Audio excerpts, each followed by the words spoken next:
साहेब, ज्या वेळेला शंका आली त्याच वेळेला हे प्रकरण दडपायला पाहिजे होतं. आता मी वाकणीसाचं शिष्यत्व पत्करलेलं आहे, त्यामुळे किल्लेदारांच्या घराण्यामध्ये आता रंगपंचमी चालू होणार. जनाची नाही तर मनाची तरी लाज ठेवावी माणसाने, कारण दुनिया एका वेगळ्या नरसिंहाला ओळखते आणि मी एका वेगळ्या नरसिंहाला, जे फक्त तुला माहिती आहे आणि मला माहिती आहे. नंबर देता का युगंधराबाईंचा? आजवर मी दिलेल्या भिकेवरच तुम्ही वाढत आलाय, हे शब्द तो कुठल्या भावनेने बोलला? रकमे, अगं बरं झालं माझा पाय मोडला तो. उगाच काहीतरी वंगाळ बोलू नका. अगं अगं त्याच्यामुळेच माझी लेक, माझा पोरगा मला भेटायला आला ना, नाही तर जिकडे गेली तिकडचीच झाली असती. अहो, पोरीच्या हातात किल्लेदार घराण्याचा समदा डोलार आहे. धड खायला प्यायला बियळ गावत नसेल तिला. खायला प्यायला बघा, तेव्हा एकमेकांच्या अंगावर ओरडत असते नुसती. ही शाण्या, मी कधी कोणाच्या अंगावर ओरडले रे? भाऊजींना सोडलं तर सगळ्यांच्या अंगावर ओरडून झालंय तुझं, कळलं का? बोलतोय काय? जानकी, अगं खरं तर आल्यापासून विचारायचं म्हणते आणि तुझ्या वागण्या बोलण्या पण जाणवते. काय झालंय? काय नाही ग. अगं सरळ सांग की, भाऊजी येणार होते म्हणून. काय जावे बापू इथे येणार होते हा, मला बघायला? हे जानकी, मग काय झालं? हो येणार होते, पण अचानक काहीतरी काम निघालं म्हणून नाही येता आलं. बरं झालं आठवण झाली, मी त्यांना फोन करून येते. बघा तेव्हा फोनवरच असते. पहिला फोन गेटच्या बाहेर पडताना केला, आणि दुसरा फोन हायवेवर केला, आणि तिसरा फोन पेट्रोल पंपवर केला. हे डोंकावळ्या, तुला काय करायचंय रे? तू कशाला लक्ष घालतो इकडे तिकडे? तुझं लग्न झालं ना, दिवसभर चिकटून बसशील फोनला. मी तर पहिलंच सांगणार आहे बायकोला, जास्त पिरपिर नाही करायची, नाही तर पहिलं तुला आपटेन नंतर फोनला. एखादी शूरपणखा किंवा हिडिंबा पडली ना गळ्यात म्हणजे कळेल. नुसती हाक मारी तरी थरथर थरथर कापशील, कळलं? मी आले यांना फोन जा बघा गेली फोन करायला. अरे गाण्या जाऊ दे, बायको आहे त्यांची. आता तुझ्या नुसत्या चौकशा थांबव. हे बघ, तुझ्यासाठी एक महत्वाची गोष्ट आहे. इथं तुझ्यासाठी एक वेगळी रूम आहे, स्पेशल. माझं मरू दे, त्या किल्लेदार बाईंचं बघा जरा. तिला एसी शिवाय झोप येत नाही, एकदम थंडी थंडी रूम लागते तिला. अरे देवा, आता काय करायचं? हे रकमे, अगं त्याच्या कुठे नादी लागतेस? अगं आपली पोरगी आहे, साधं घोंगड जरी टाकून दिलं ना तरी त्याच्यावर गार झोपेल. काय एशी वाले, कळलं का? टाका घोंगड म्हणजे कळत.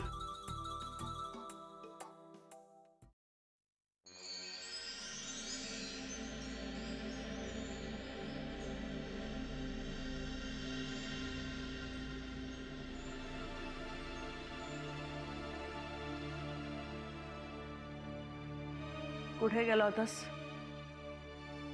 आर्यन बाबा येणार होता आणि त्याला म्हणलं मी घरी नाही म्हणून.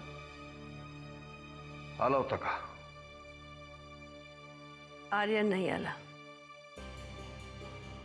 पण आज एक वेगळीच गोष्ट घडली.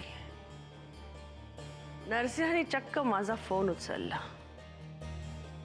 याच्याकडे दुसरा पर्यायच नाही, इतक्या वर्षात नाही उचलला. हे मारायला टेकलं होतं तेव्हा त्याला फुलं पाठवली, त्याचंही उत्तर नाही. आता कसं उचलला? आता मी त्याला असेच धक्के देत राहणार. नरसिंहाचं साम्राज्य पत्त्याच्या बंगल्याप्रमाणे कोसळलेलं बघायचंय मला. आमचा तुम्हाला याला पूर्ण पाठिंबा आहे. आमच्यापेक्षा मोठमोठे डाव टाकायला लागला तुम्ही. कुठे चाललंस? जरा अंग झटकून येतो जिम मध्ये. काय घ्या, कधी आखाड्यात उतरावं लागल, कुठं कमी पडाया नको. त्यापेक्षा पुढची खेळी काय खेळायची याचा विचार केलास तर? या नरसिंहाच्या बाबतीत आता सगळ्या खेळी तूच खेळ. मी फक्त ग्राउंड वर्क सांभाळतो. बाईसाहेब, तुला किती वेळा सांगितलंय मी? बाईसाहेब, बाहेर आर्यन बाबा आलेत. देव पावला. जा बाबा जा, बोलव त्याला आणि त्याला सांगू नको मी इथं आहे म्हणून. जा जाऊन भेट आर्यन बाबाला. त्याला मी सांगितलंय मी मुंबई बाहेर गेलोय म्हणून. बघ, आईच्या मायेनं आलं पोरव घरी.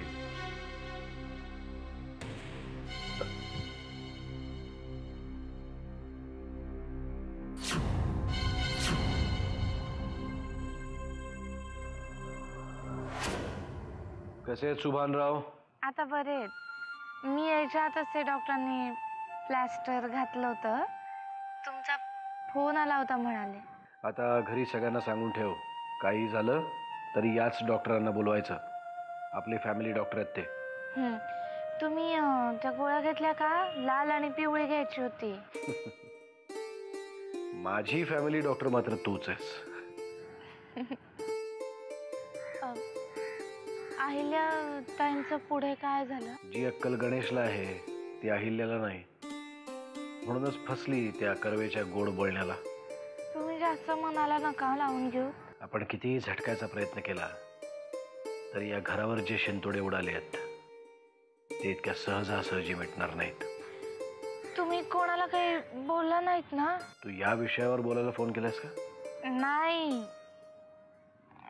मला तुमची आठवण येते खूप.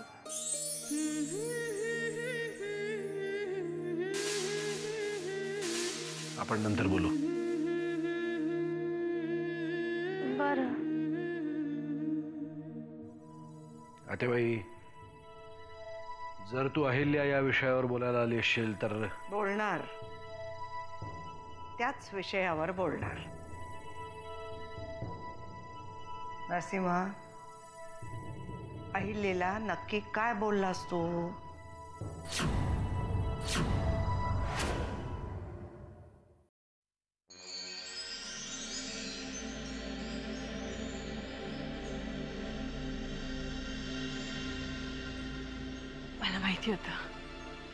मला माहिती होतं तू माझ्यासाठी नक्की येणार.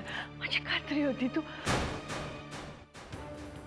तुझ्यासाठी नाही, माझ्या बाबांना नमस्कार करायला आलोय मी. कारण त्यांचा जो माझ्याजवळ एकमेव फोटो होता तो मागच्या शिफ्टिंगमध्ये माझ्याकडून गहाळ झाला. म्हणून इच्छा नसतानाही इथे यावं लागलंय मला.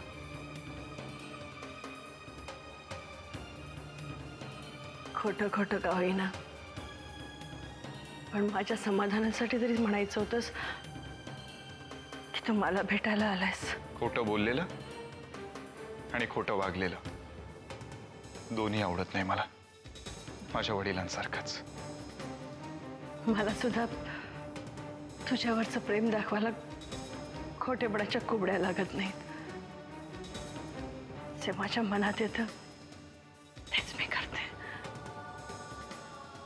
घरात बाबांचा फोटो आहे ना, का फेकला आडगळीच्या खोलीत? नाही, तसं असेल तर सांग मला, तिथे जाऊन दर्शन घ्यायला तयार आहे मी. का उगाच अंत पाहतोयस माझा? अच्छा, म्हणजे तू जिवंत आहेस तर.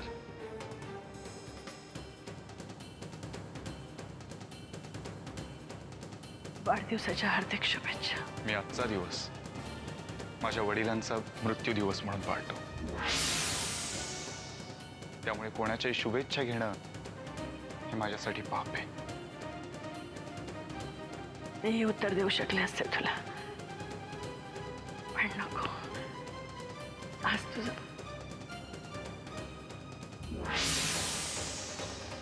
वाढदिवस आहे ना. माझ्या बेडरूम मध्ये फोटो आहे.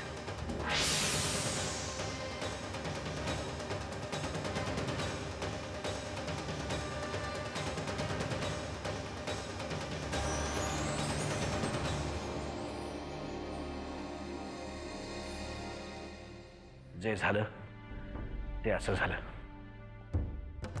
आणि आत्याबाई, मला जे वाटलं ते मी तिला बोललो. अरे पण घरातला मोठा आहेस तू, जरा स्वतःच्या रागावर ताबा ठेवत जा.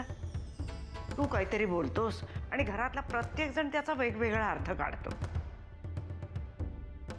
मला नाही वाटत मी काही चुकीचं बोललो. आणि जे बोललो ते अहिल्याला बोललो. ते वामनला काय इतकं झोंबलं? अरे म्हणजे काय बायको आहे त्याची ती. एरवी दोघांमधून विस्तव जात नाही आणि आता बरा पुळका आलाय त्याला तिचा. हे बघ, ते नवरा बायको आहेत, त्यांच्यात वाद कितीही झाले ना तरी एकमेकांच्यासाठी जीव तुटणारच ना. आणि ते वामन आधीच इतका हळवा आहे. कधीपर्यंत इतका हळवा राहणार आहे तो? आता मोठा हो म्हणाव. परिस्थितीचे चटके बसायला लागल्यावरती बायकोच्या पदराची ऊब नाही, रक्ताची नाती कामी येतात. रक्ताची नाती सख्या भावाला भिकारी नाही म्हणत. ते मी त्याला नाही बोललो. आणि जर ते त्याला इतकं झोंबलं असेल तर त्याने आत्मपरीक्षण करून पाहावं. काहीही न करता तो नुसता बसून खातो, ही भावना त्याला खूप झोंबली. अरे नरसिंह, काय बोलतोयस तू? तुझ्या मुलासारखा वाढवलायस तू त्याला. अरे बाई, अमृतापेक्षाही जास्त प्रेम केलं मी त्याच्यावर. म्हणून त्याच्या प्रत्येक गोष्टीला मी बरोबर नाही म्हणणार.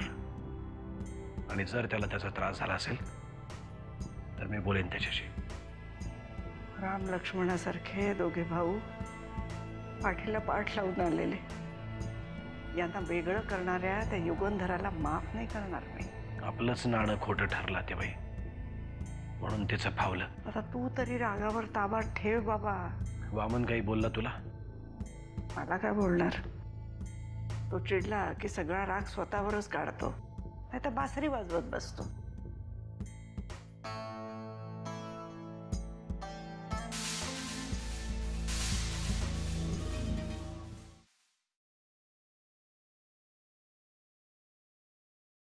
थांब आर्यन.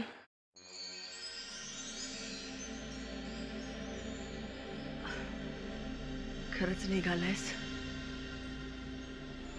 मी इथे राहायला नाही आलोय. तुझे डोळे सांगतायत तुला माझ्या खुशीत शिरून खूप रडायचं. मलाही तुला खुशीत घेऊन रडायचंय रे. मग का असा लांब राहतोस? कारण त्यातच माझं भलं आहे. अरे मी तुझा वाढदिवस आहे ना, म्हणून मी तुला शेव्यांची खीर केली आहे. थोडीशी खाऊन जा माझ्यासाठी. का? गल्लीतली कुत्री कुठे गेलीत?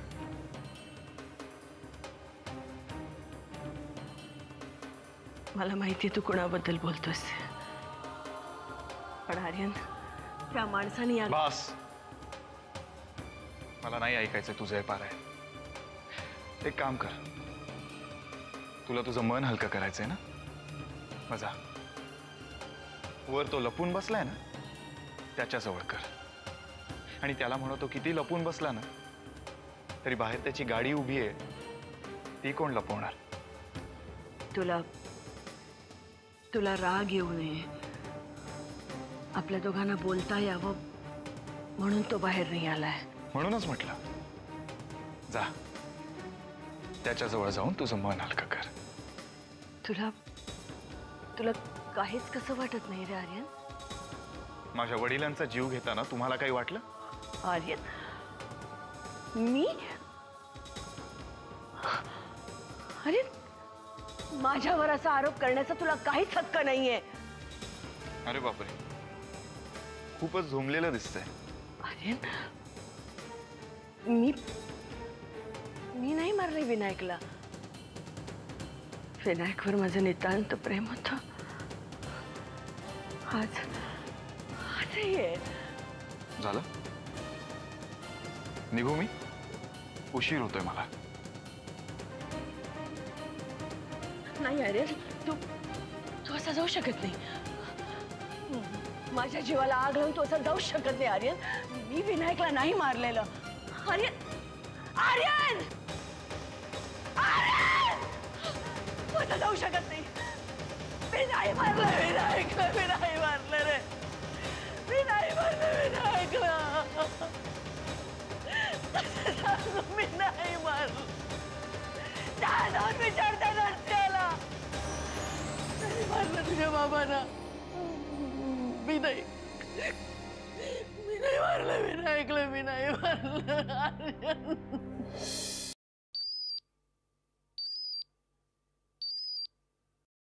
हॅलो हॅलो जानकी, सॉरी यार. ते का? अगं सकाळी सकाळी उगाच भांडले मी तुझ्याशी. पण ना खरं तर तू यायला हवं होतंस ग कॉलेजला.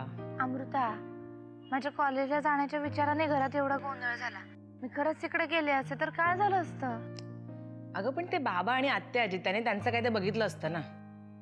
घरातल्या एका व्यक्तीला जरी पटत नसेल ना तरी सुद्धा सगळ्यांनी एकत्र येऊन बसून त्याच्यावर चर्चा केली पाहिजे. मग ह्याचंच तर मला वाईट वाटतंय ना. त्यांनी कसलीही चर्चा न करता डायरेक्ट डिसिजन घेतलं. नाही अमृता, कॉलेजात न जाण्याचा निर्णय बाकी कोणी नाही, मी स्वतः घेतलाय. मग मला अजूनही असं वाटतंय की तो निर्णय चुकीचा आहे. बरं ते जाऊ दे. सुभान काकांची तब्येत कशी आहे ग आता? ते प्लॅस्टर घातलंय. जानकी तुला खरंच कॉलेजची गरज आहे. ते जाऊ दे, मला सांग तुझा दिवस कसा गेला? आज आर्यनचा वाढदिवस होता ना? हो अगं, पण तो वाढदिवस सेलिब्रेटच करत नाही. म्हणजे थोडा एन्जॉय केला आम्ही, म्हणजे ऍटलिस्ट मी तरी केलं. पण जानकी मला वाटतं आर्यनला ना काहीतरी प्रॉब्लेम आहे ग, पण तो सांगत नाही मला.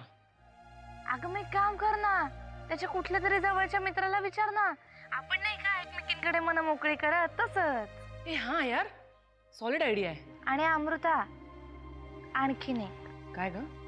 मी कॉलेजात नाही आले ना तरी कॉलेजचा सगळा अभ्यास तो घरी बसून करतात ना कोर्स, ते तसं करून पूर्ण करणार आहे मी. Wow, great idea. बरं वाटलं ऐकून.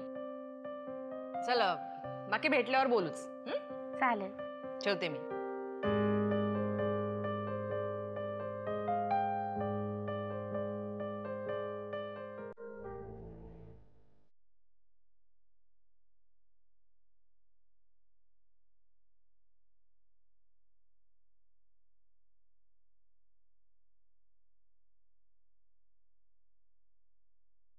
वामन,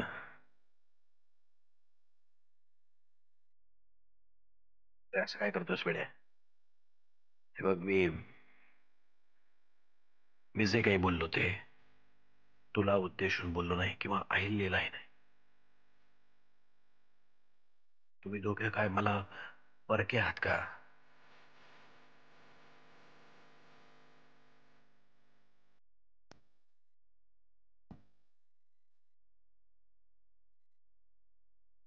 बघ वामन, मला माहिती आहे यात अहिल्याचा काहीही दोष नाहीये. जे काही झालंय ते त्या युगंधरा सरतापेमुळे झालंय. त्यांनीच हा कट रचला आणि अहिल्या त्यात बळी पडली. आणि म्हणून मी असं काहीतरी बोललो असेल. पण जर त्याचा तुला त्रास झाला असेल तर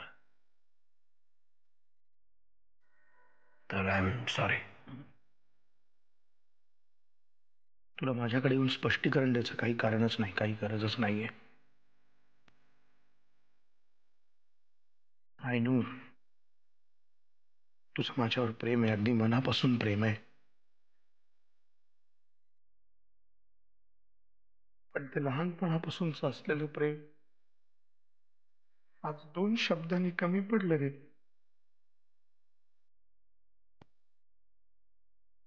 तू याआधी माझ्यावर रागावला नव्हतास, चिडला नव्हतास असं नाहीये. पण हे असे शब्द याआधी तुझ्या तोंडातनं कधीही बाहेर पडले नव्हते. आणि आज ते पडले याचाच अर्थ असा की कुठेतरी तुझ्या मनात होते.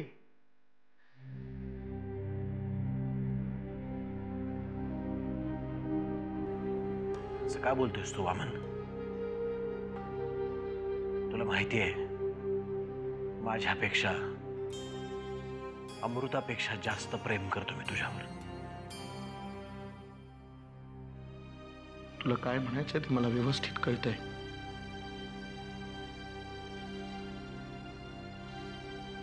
पण तरी आज जे झालं ते व्हायला नको होतं.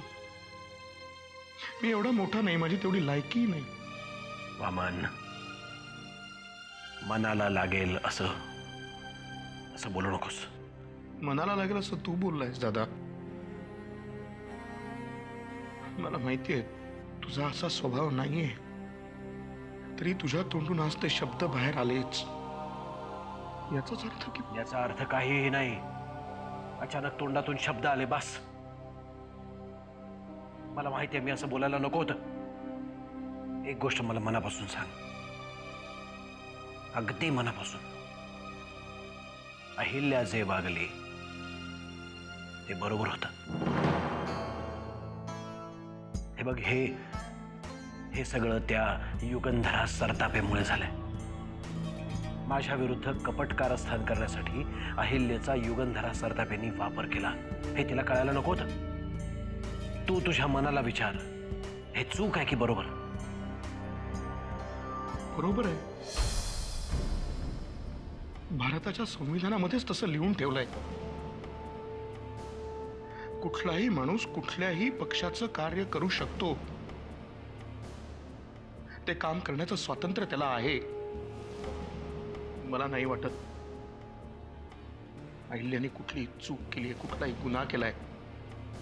तिने एक राजकीय निर्णय घेतला, इतकंच. त्यापासून कोणाला काही नुकसान होईल असं मला नाही वाटत. आणि खरंय, राजकारणातलं मला फारसं काही कळत नाही, पण एक नवरा म्हणून अहिल्याने जो निर्णय घेतलाय ना,